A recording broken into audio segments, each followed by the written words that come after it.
Hi, it's Winton Churchill with the Barefoot Consultants, and welcome to our Facebook Friday call.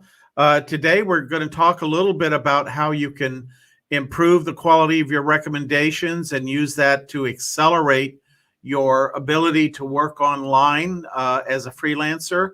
Really has a big impact on the speed with which you become a freelancer, and it has an impact on the earnings that you have, because the more people that indicate that you do good work for them, the faster your revenues typically tend to grow. And as we get started here, I'd love to hear from you as you're coming in to as to where you're coming in from. Always good to see where people around the world are coming from. And I'd also like to welcome those of you that are listening to this on the playback.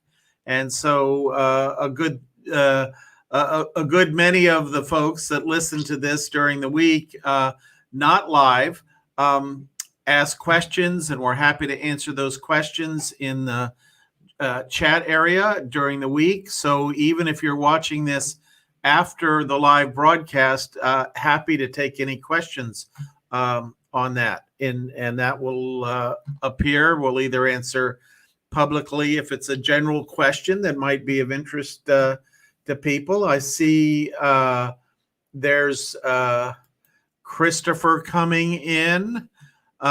He's wearing shoes on Colorado Island. We do accept shoes if you are on Colorado Island. That's about as close to barefoot as you can get. Very good. And there's John. Good to see you, John, coming in from North Carolina. Excellent. All righty. And Christopher does live broadcast, and he has the same experience that we do, that most of the views come from people watching via replay. So it's a great way to stay caught up without having to watch things live, to not inconvenience your schedule or that kind of thing, but still grab onto the information. So word to the wise. So as you do come in, I see we've got more people joining the room. Be sure and like the broadcast. We love it when you do that. That helps other baby boomers and people over 50 that want to catch this information, to learn these insider secrets. Really, I talk a lot now the past year virtually, but do quite a bit of training. We've had over 7,000 people one way or another come through our trainings over the last year. And this is one of the things we talk about, because it's one of the things that most people don't recognize when they first start freelancing. They don't understand the importance of the recommendation. And we all see the recommendation thing has blossomed over, I would say, certainly over the last decade. It seems like when you come out of a restaurant, there's a little thing at the bottom that says, go to this link and tell us how your meal was, and you rate the restaurant. And when you take an Uber, as you're stepping out of the car, the little thing goes blip, and they want you to rate the driver. How was your ride? And yes, that's and as Christopher mentions, it's kind of like heartbeats. These massive companies. I mean, people like Uber are probably getting millions of pieces of feedback every single day in their system, and they're able to tell whether you like the ride or whether there's something that they need to take corrective action on. I was talking to an Uber driver one time, and he said that if he goes below 89% on satisfaction, that they take him out of the application until he takes some additional training. And so lots of companies and organizations, and even when you vote now, you on the way out of the voting area, it says, how was your experience today? And you hit a button. So this is what we call the recommendation economy. People are feeding back, and in many cases talking about whether they had a good experience or a bad experience or a middle experience kind of thing. And then usually many of these systems that tap into your recommendation want to know more if it's not a good recommendation. So they'll ask you a few more questions, and that's very helpful for those organizations improving their responsiveness, the quality of their service, that kind of thing. Well, this is incredibly important as you begin freelancing. And I'd be surprised if 95% of freelancers understand how important this can be to the pace at which you sort of move into online freelance networks and get jobs first and get better jobs quickly. You know, on a freelance network, the hardest job you'll ever get is that first job, because you don't have anybody that within the system has given you attaboys. And sometimes I see people that have written profiles, and the profile says, it has a quote from somebody that gave them a recommendation from somewhere else, and that kind of thing. And what you got to realize is that freelance buyers don't trust those quotes. You can just make them up. What freelance buyers on these networks trust is the recommendations that come through the system, because they know that those are much more likely to be true and honest, because those are actual clients that you've worked with, and the recommendation ratings that they have given you. And there's Bob coming in from Roatan. Good to see you, Bob. And so I'm going to go through 5 points that talk about how to improve your ability to tap into this recommendation. It really is as a kid, I used to go to drag races every now and then, and the big breakthrough in drag racing at one point was they added nitroglycerin to the fuel, and that gave it more explosive power and made engines run faster. And that's kind of what these recommendations are all about for building your freelance business much more quickly. The Upwork system in particular has a job success score, and they measure your recommendations. It goes into a lot of things, but it measures in part your recommendations and what kind of score you have there. And so that's a good thing to know, that Upwork and most networks are kind of sitting there silently able to monitor what your clients think of you. I mean, after all, it is their system, and they are charged with the idea of making providing quality freelancers, and that's very important. So the first thing I want to talk about is we suggest that freelancers look at the client that is trying to hire them, the freelance buyer, because when you look at that freelance in many systems now, you're able to see exactly whether that person leaves feedback for other freelancers they've worked with. And that's a very important thing. When you get started, you're usually started on very narrow scope, very easy jobs to do, things that might take you an hour or two. And you want to know if you're going to do that. And as you get started, you typically are doing jobs at a lower rate slightly than you might otherwise do them. So you want to know whether that person leaves feedback. And you also want to look at the quality of that feedback, because some buyers and most professional freelance buyers on these networks, generally, if you do a good job and the job comes in generally on time, they will give you a 4 to 5 star rating. Some buyers are nitpickers, and when they are presented with the opportunity to rate you on a star rating, it's just not one overall rating. On many systems, it breaks it out down to quality of work, timeliness, ease to make changes, all those kind of things. So they're rating you on several different things. And there are some buyers out there that are super analytical. They really don't understand the whole idea of freelancing. And they get really into, this aspect was 2.7, that aspect was 4.3.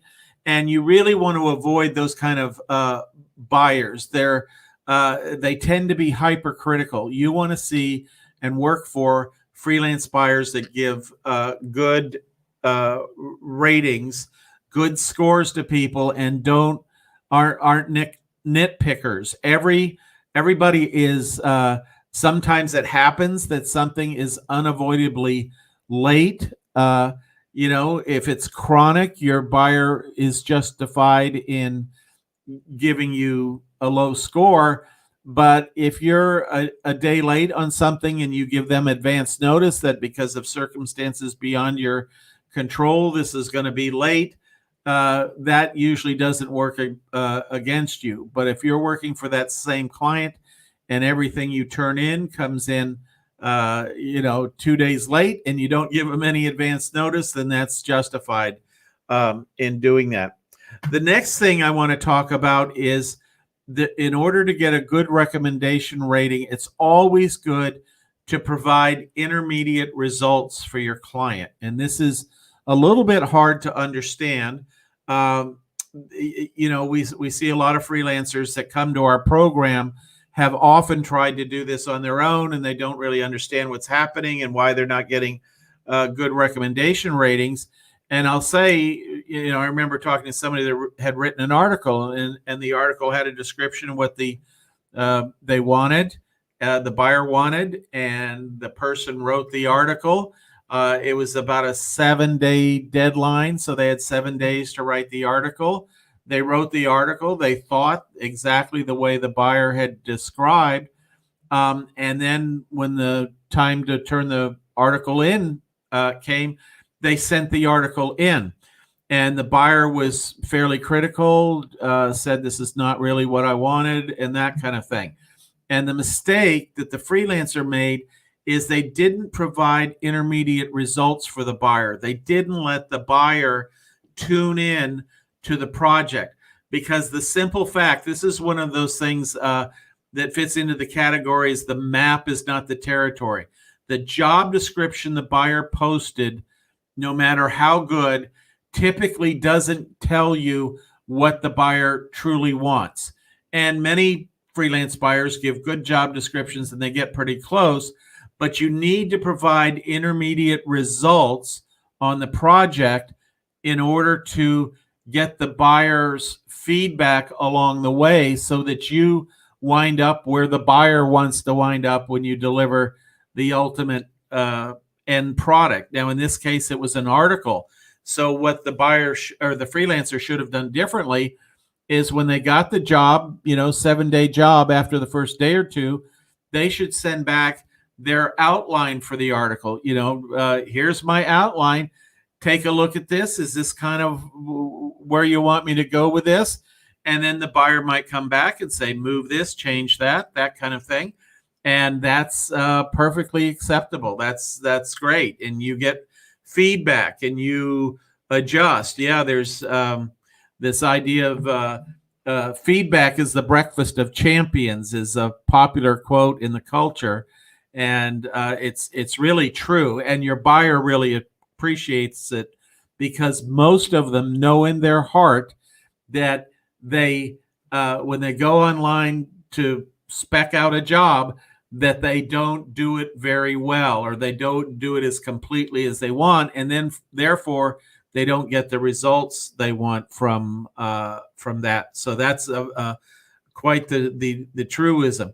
So in this example of the article, and this applies whether you're doing a spreadsheet or PowerPoint presentation or you're preparing answers to customer service questions or whatever it might be, you want to then, after you've given the person the outline, then you want to show them maybe the first third of what you've written on the article. If it's a 700-word article, you give them the first 200 words of it and say, is this the kind of style that you want?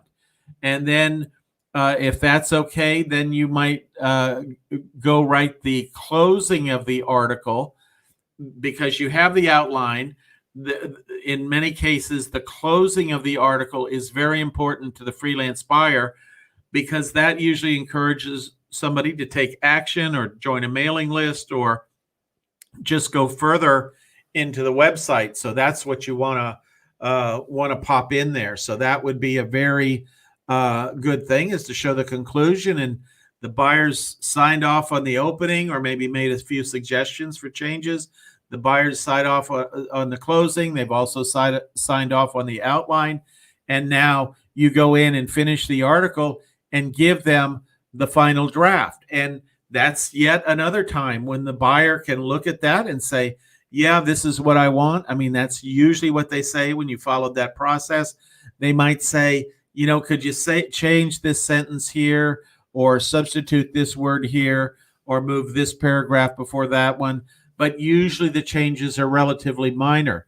Now, every time, and this goes into the psychology of having this relationship, that you do something that the buyer asks you to do, their buy-in to the successful outcome of writing this article is raised. Every time they feel like they're being heard, they're shaping the work you're doing as it goes along the process. That really delights buyers. They love to have that level of control over this. And so many people think that, freelancing is like the B.F. Skinner experiment of push the bar, get a pellet, push the bar, get a pellet, push the bar, get a pellet. And no, freelancing done right, and freelancing that provides the best income is the kind of freelancing where you deliver exactly what your client wants. And I talk to a lot of freelancers in a year, and many of them, not the ones in our program, because I sort of drill this into their heads, but many of the freelancers out there have no clue about this idea of sharing intermediate results. So that's worth the price of admission today. If what you take away from this is nothing other than that, that's a very important aspect of this. The next thing I want to talk about, item number 3, is doing the job the way the client wants. And the last item of providing those things, I'm impressed, Christopher, going to dinner with Skinner once a month in the dining hall. That's hilarious. And I wondered, in the dining hall, did you push the bar and get a pellet, or was it different than that? That's just a sidebar. So doing it the way the client wants it is slightly different than providing intermediate results. There is a tug of war that begins the minute that you start a project with somebody. And that tug of war is, you may be very qualified and want to showcase your skill set and do a tremendous job for the client. And the client is worried that you're going to hijack the project and do it the way that you want to do it rather than the way the client wants you to do it. And so having this sensibility that the client knows their audience the best. They have the best view of how they want to read things, what they want to see, how they want to be communicated to. And they're bringing all that to this job. You're coming to the job. You may have 20 years, 30 years of writing, developing PowerPoints, doing Excel spreadsheets, whatever it might be. And you may know better how to do this than the client. But you really want to make sure that you're on the same vibration level with the client and following their lead, because in that tug of war, they get pretty unimpressed as they feel like they're getting pulled on doing this a certain way, and you're not open to doing it the way that the buyer wants it. So that is a very important thing. Now, the next one falls into a category of mistakes that new freelancers make when they are doing the work and delivering the work to the client.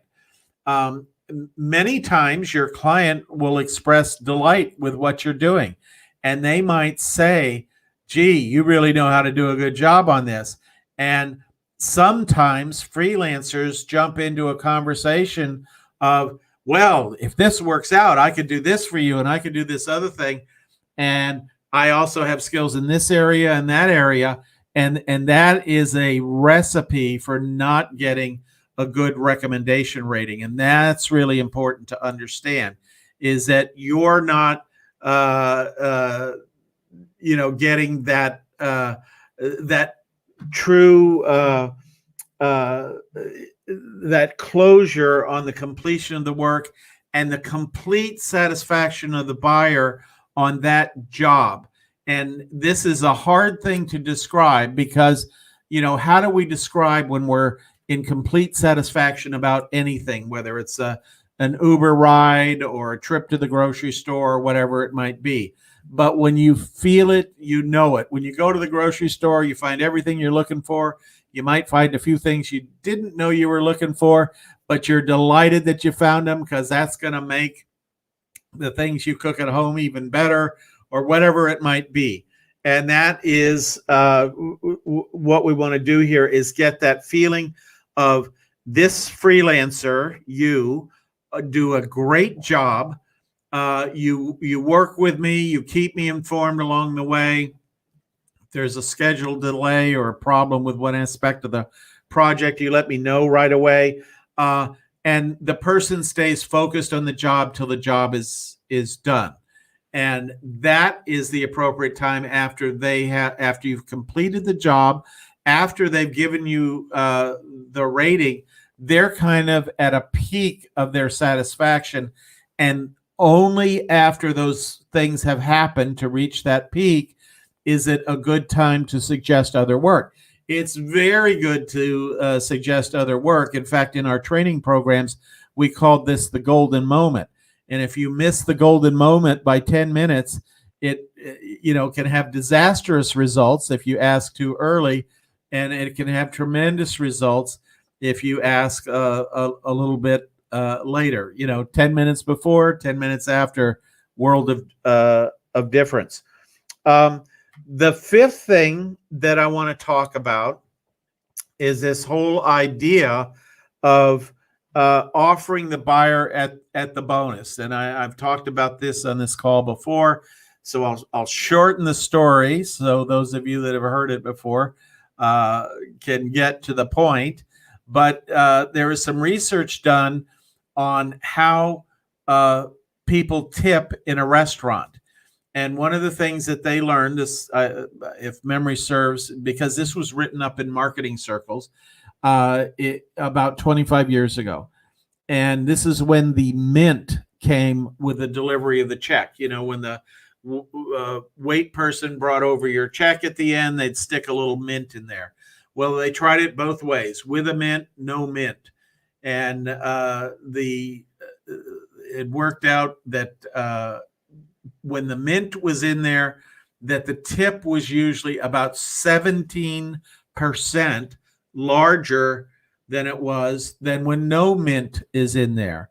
So then they did another study and they put 2 mints in there, and the tip went up to about 32% more if there were 2 mints in there. And it was funny, shortly after I read this study, I was in a chain restaurant where they had obviously read the same study and took this to heart. And the waitress had taken a whole handful of mints and put them on the check, and thinking that more is better. Maybe I'll get 100% tip.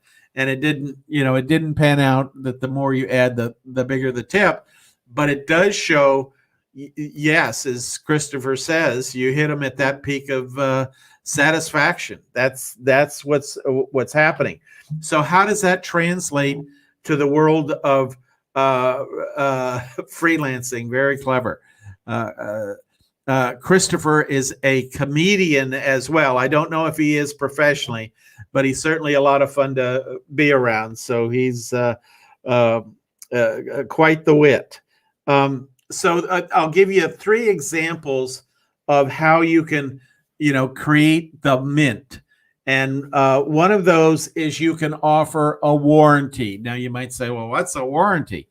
When a job ends, and let's say you've written this article, typically what the buyer does is they want to read the article first. They may not have time at that moment I know freelancers think that that's the only thing on the freelance buyers, uh, you know, list of things to do today. But in fact, that buyer may not be able to look at the article that you've written for a week and or 2 weeks or 3 weeks or whatever. And so it's very comforting and reassuring to say, I've finished the job, and they're going to market paid or whatever. But I want you to know that if you have anything that comes up, that any editing, any changes that you'd like to make in this article, even though we've closed out the job, I just want to let you know that over the next 60 days, anything you find that you'd like me to correct, I'll do that for you free of charge. This really shows the client that you're thinking about their pressure, about their day, and you're creating a convenience. Now, what I have found is that most people will not take you up on that, in the sense that they don't send things back and say, change this sentence here. But if they do, if that's the difference between them being satisfied and not satisfied, I want to do that because I want that high satisfaction rating. So very good way to do that. Now, the other kind of thing that you can do is you can provide a checklist. And oftentimes when you write an article, for example, there would be that would be going to a proofreader or an editor, and having a checklist for the proofreader or the editor about things to check. You position yourself as an expert in this field, in that you're providing a checklist that your client can then turn around and give to their editor and say, please review this article and look for these things. And it might have to do, of course, with things like spelling and grammar and all that kind of stuff. And the checklist is going to show what a spectacular job you did, because you've run your article through a grammar checker and all that kind of stuff. But it also looks for content. And I know many articles that I've written over the years, you have to provide sources of information. Like when you say this happened, or this percentage this and that percentage that, you would have to actually cite the article, and the editor would want to see that citation about where did that information come from. So providing that checklist really builds the credibility that you have with your client, and pushes that recommendation up higher. Again, you're laying that bedrock, I guess you might say.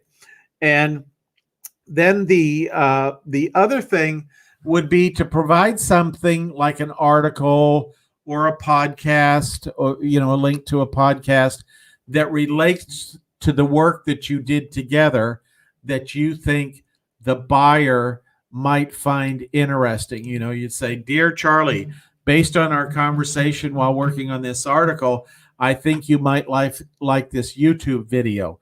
And my thought is that you always want to make that short.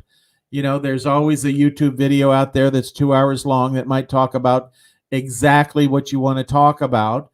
But it's better to find something that might be 5 minutes or less, because somebody, when they're looking at their screen, and think about yourself looking at your screen, your best friend, in fact, I got one this morning, has sent me an article, and it's an hour and 16 minutes long. Well, I've got a busy day today, and I can't sit here and watch an hour and 16-minute video. But when that friend sends me a 2 or 3 minute video, sure, I can take a break, I can look at it. When it comes into my system, whether it's in chat, online, through the Upwork network, whatever it might be, there are things that I might watch right away. If I'm on a break, I use the Pomodoro system, so I have breaks in there. And part of the art of doing the break is shifting your mind out of what you're working on, and then shifting it back into what you're working on. So that's when I'll catch up on a video or something like that, if it's short. But that is the bonus gift that really, sets the stage of, here is it screams to your client that here is, I am a freelancer that enjoys working with you. I enjoy talking about the topics that we're talking about.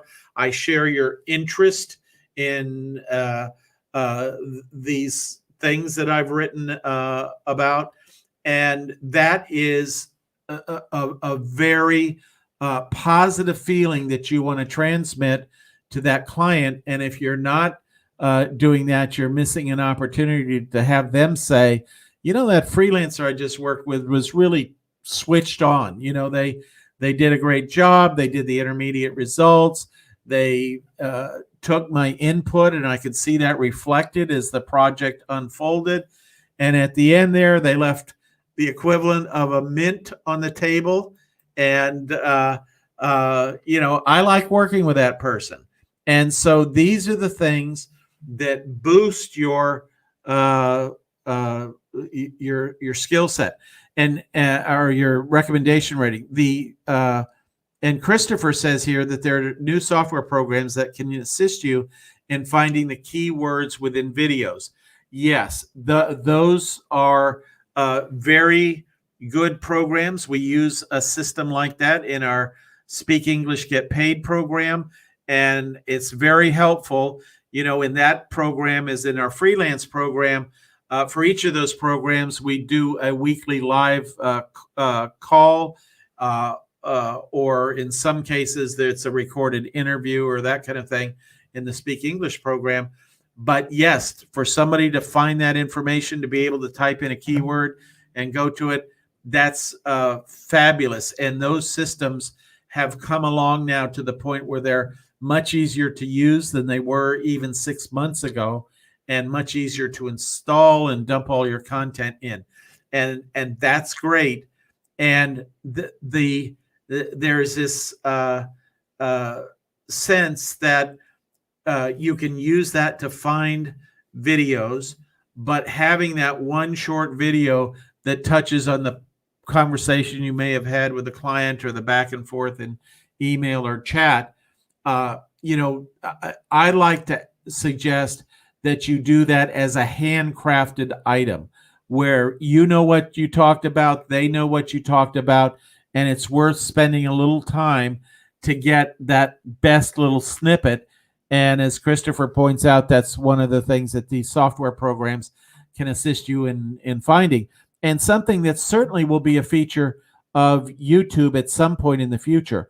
But the problem is right now there's such a volume of stuff on YouTube, because having implemented this, we have hundreds of hours of recorded material, and it has to go through and do what's called indexing of all that material. And then Christopher has a very good question.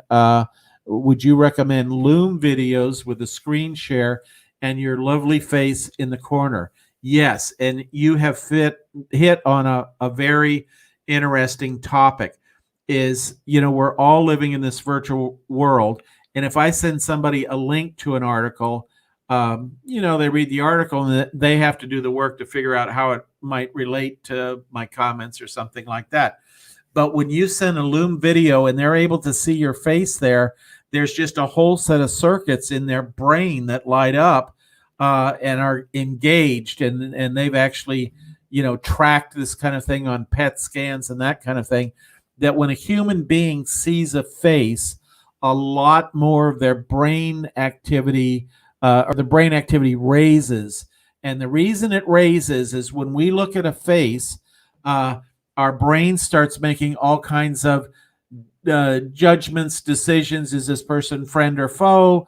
Are they going to kill me, or are they going to bring me dinner, or whatever it might be? But when somebody trusts you, that face, seeing your face and hearing the voice and hearing your vocal quality, makes that piece of information 20 to 30 more times impactful. So Christopher has wisely mentioned that Zoom video can be a great thing. We use, or not Zoom, Loom, but you can make a video from Zoom, and you can also use a program that we use called Snagit. And those are all three ways to have a greater impact and build the relationship that you have with the client, resulting in a number of things. You get, number one, you get better recommendation ratings. Number two, you get moved to bigger jobs faster because the client trusts you. They're more interested in learning what other things you can do for them.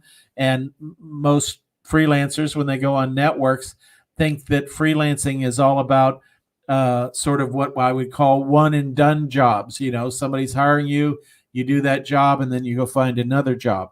This is exactly what most freelance buyers don't want to do.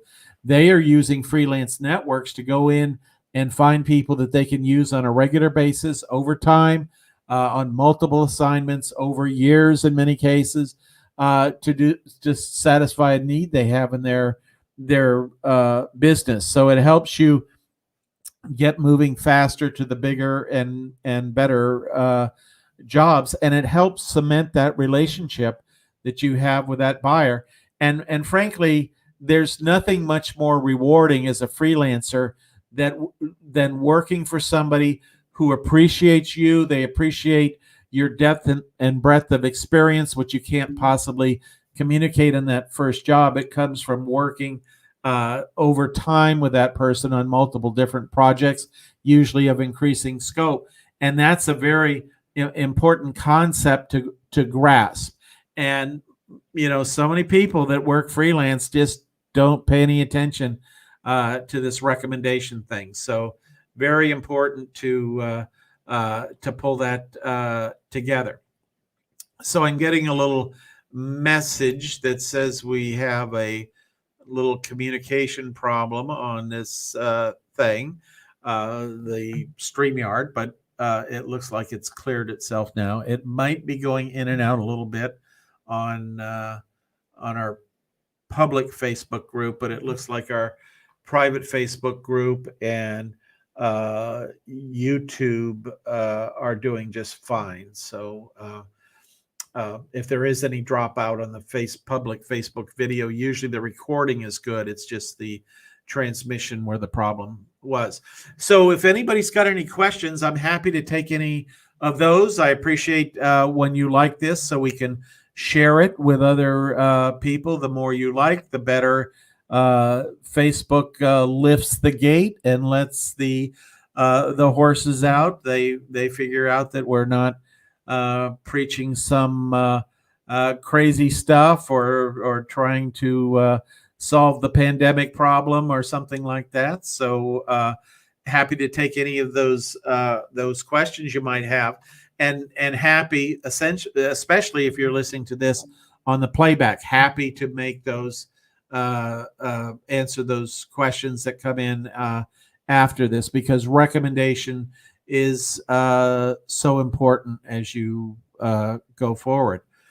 So with that, let me just take a quick scan, and I'm not seeing a question there. So we will wrap up this Freelance Friday for today. And we look forward to seeing those of you that are members in our program on Tuesday night, and those of you that are on our Speak English Get Paid program on Wednesday night, and then back again here on Facebook Friday, and for the Tuesday night call. So have a great week freelancing. We'll see you again soon. Take care.